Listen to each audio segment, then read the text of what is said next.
3 number question देखिए। एक घड़ी की मिनट की सुई, घंटे की सुई नहीं, मिनट की सुई, जिसकी लंबाई 14 सेंटीमीटर है। एक घड़ी की मिनट की सुई जिसकी लंबाई 14 सेंटीमीटर है। इस सुई द्वारा 5 मिनट में रचित क्षेत्रफल ज्ञात कीजिए। है ना, 5 मिनट में जो क्षेत्रफल बन रहा है उसे ज्ञात करने के लिए बोला जा रहा है। ठीक है, तो समझते हैं। तो जो दिया है घड़ी की मिनट की सुई क्या है, 14 है। तो घड़ी की मिनट की सुई को हम क्या समझेंगे, आर समझेंगे। अब बोलिए क्यों आर समझेंगे। किसी कोई जब आप निष्कर्ष निकालते हो तो उसके पीछे वजह होना चाहिए ना।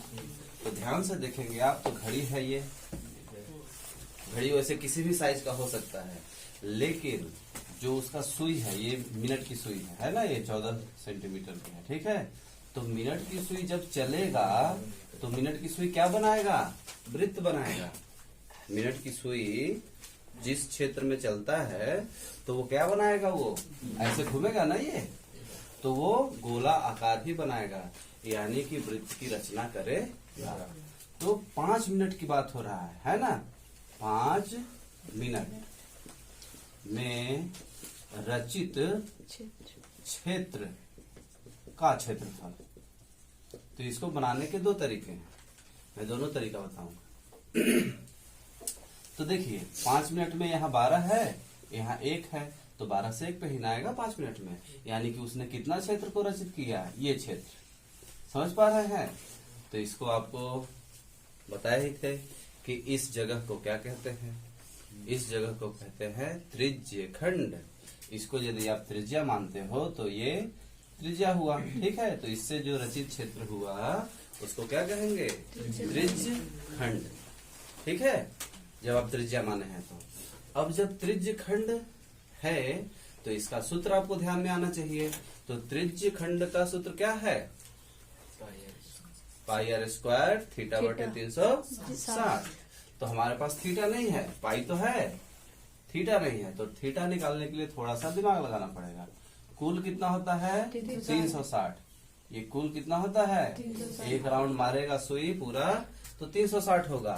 तो 5 मिनट में कितना हुआ, है ना, यानी कि बस इतना हमको पता करना है। ये है थीटा, है ना।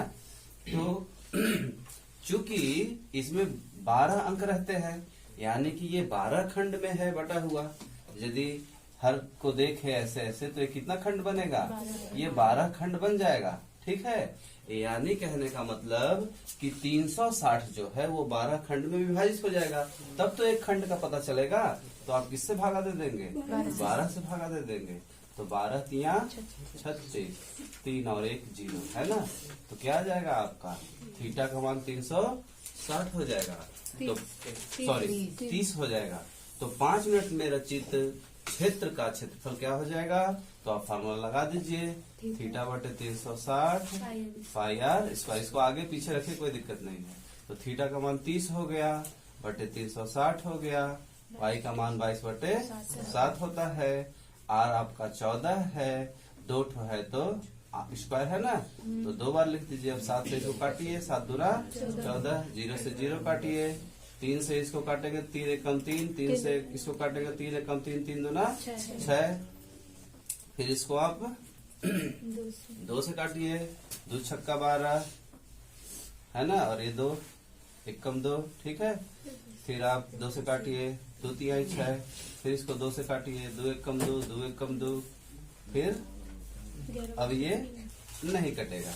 ठीक है, तो 11 बटे 3 जो है, हाँ, और यहाँ पास 11 ऊपर में और है ना, ऊपर का जो है उसको लिख लेंगे और नीचे का जो है नीचे लिख लेंगे।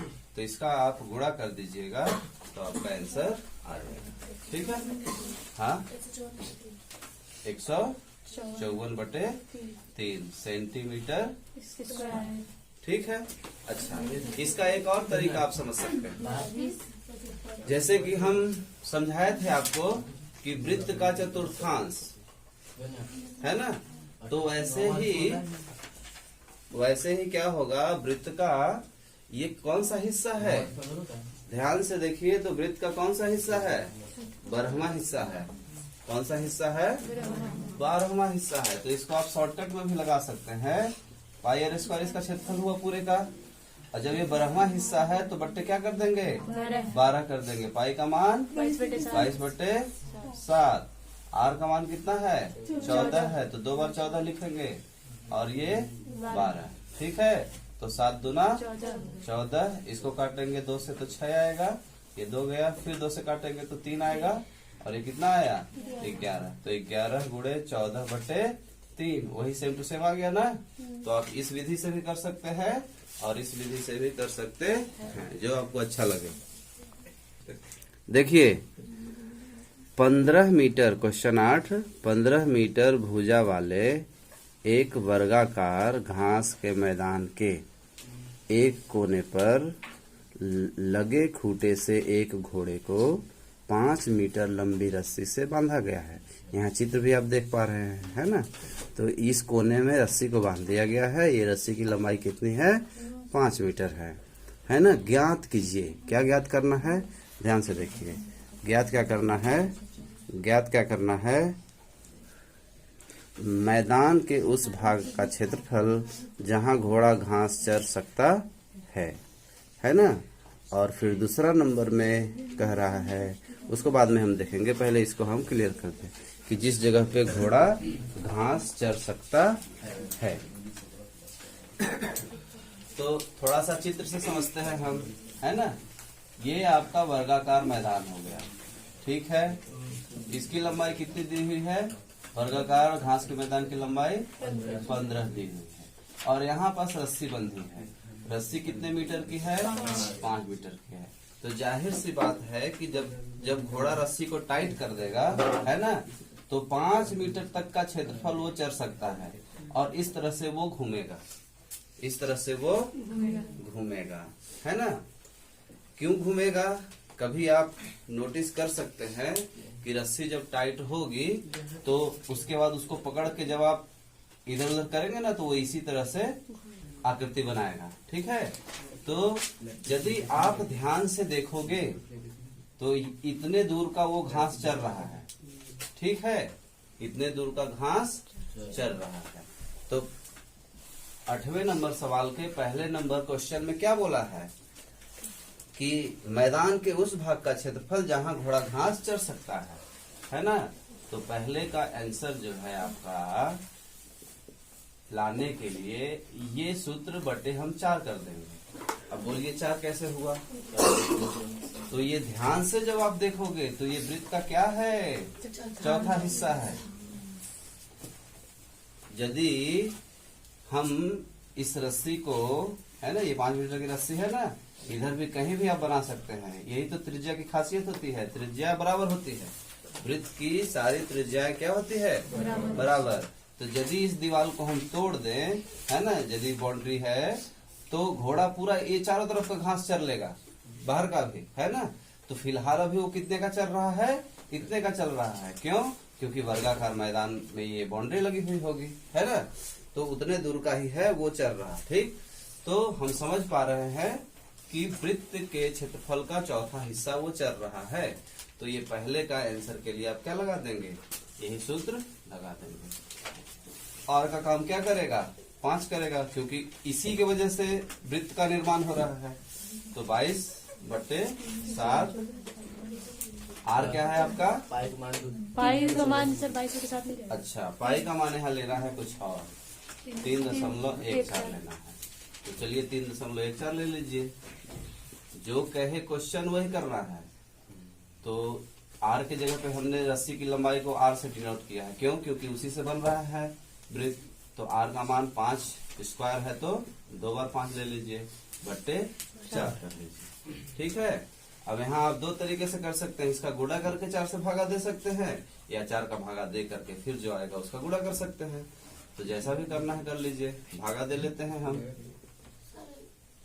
हाँ बोलिए। इसमें सेकंड पर में बोला है कि पाई बराबर 3.14 का प्रयोग कीजिए। नहीं, वो दोनों के लिए है। पाई 3.14 का प्रयोग कीजिए, ये पूरे क्वेश्चन के लिए होना चाहिए।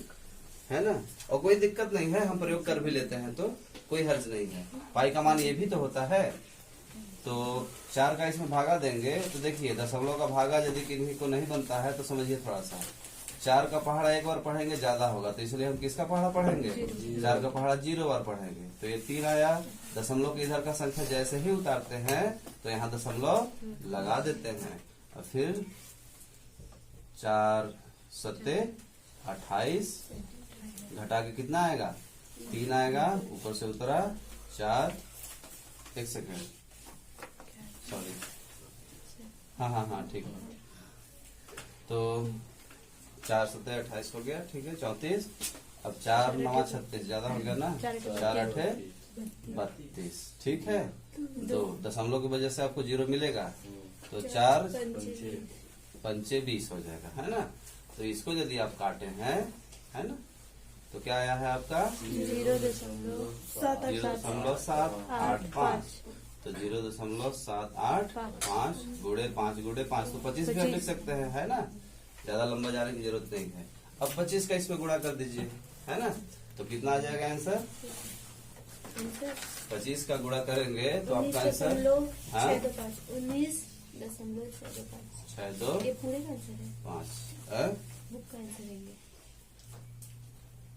इसका गुणा करके इतना ही आया है ना।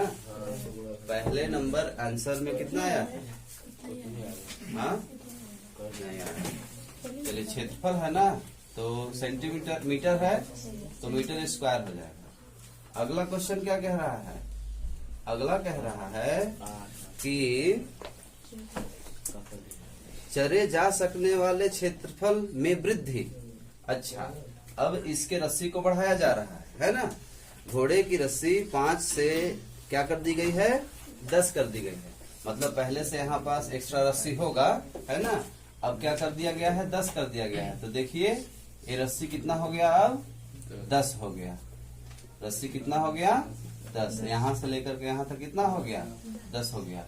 तो अब घोड़ा कितना दूर का चलेगा, ऐसे चलेगा तो बनाएगा वो चतुर्थांश ही वृत्त का, ठीक है। लेकिन अब हमसे पूछ रहा है कि चरे जा सकने वाले क्षेत्रफल में वृद्धि, चरे जा सकने वाले क्षेत्रफल में वृद्धि। तो अब समझने वाली बात ये है कि जब वृद्धि हमको ज्ञात करना है, यानी कि सिर्फ ये चीज पूछ रहा है हमसे, ये इलाका, ये जो बढ़ा है यही हमसे पूछ रहा है। लेकिन चतुर्थांश जब आप निकालोगे तो ये तो पूरा निकल के आएगा, ठीक है। चतुर्थांश जब आप निकालेंगे तो पूरा निकल के आएगा। तो जब r है ना, जब r आपका 10 हो रहा है, उसके बाद जब चतुर्थांश निकालेंगे तो क्या होगा, सूत्र तो वही रहेगा, सूत्र आपका वही रहेगा, है ना। तो इसका हम क्या निकाल लेते हैं, चतुर्थांश निकाल लेते हैं 10 के आधार पे, और फिर क्या करेंगे, इस वाले को माइनस कर देंगे तो ये निकल के आ जाएगा। भाई इसमें वो शामिल हो गया ना, तो उसको बाहर करना पड़ेगा, ठीक है। तो अब यहाँ से देख लीजिए, अभी काटे थे तो क्या आया था, 0.785 और 10 दहा को 100 हो जाएगा। तो आपका यहाँ गुणा करिएगा तो कितना होगा। देखिए 0 का गुणा करना बहुत आसान होता है। जैसे ही इसमें 0 का गुणा करेंगे, है ना, इसमें तो आपका 2 0 आ जाएगा। और कितने अंक के बाद दशमलव है, 3 अंक के बाद दशमलव, तो यहाँ आपका 3 अंक के बाद दशमलव हो जाएगा। तो कहते हैं कि दशमलव के बाद 0 का कोई खास मतलब नहीं होता है। तो 78.5 आप इसमें ले सकते हैं, ठीक है। 78.5 आप ले सकते हैं, नहीं तो इसको भी लेके चलिएगा तो कोई दिक्कत नहीं है। तो आप क्या लिखेंगे, क्षेत्रफल में वृद्धि, क्षेत्रफल में वृद्धि। क्या हुई क्षेत्रफल में वृद्धि, तो जो ये पूरा आया है ना, इसमें से इसको घटा के पता चलेगा ना, क्योंकि ये जो है इसमें ऑटोमेटिक शामिल हो गया, तभी तो देखिए बढ़ गया है ना। तो उसको माइनस करेंगे आप, तो 19.625। घटाते समय ध्यान देना है, दशमलव दशमलव के बिल्कुल सामने होना चाहिए, ठीक है। आंसर चेक करिएगा थोड़ा, यहाँ 10 में से 5 गया, 5 10 में से 2 गया 9, 9 में से 2 गया 7, यहाँ 4 रहा, कर्जा लेंगे तो 14 में से 6 जाएगा, कितना हो जाएगा? 8 हो जाएगा। और इधर 7 में 17 में से 9 गया 8, और इधर 5, तो 58.875 मीटर स्क्वायर। समझ में आई बात?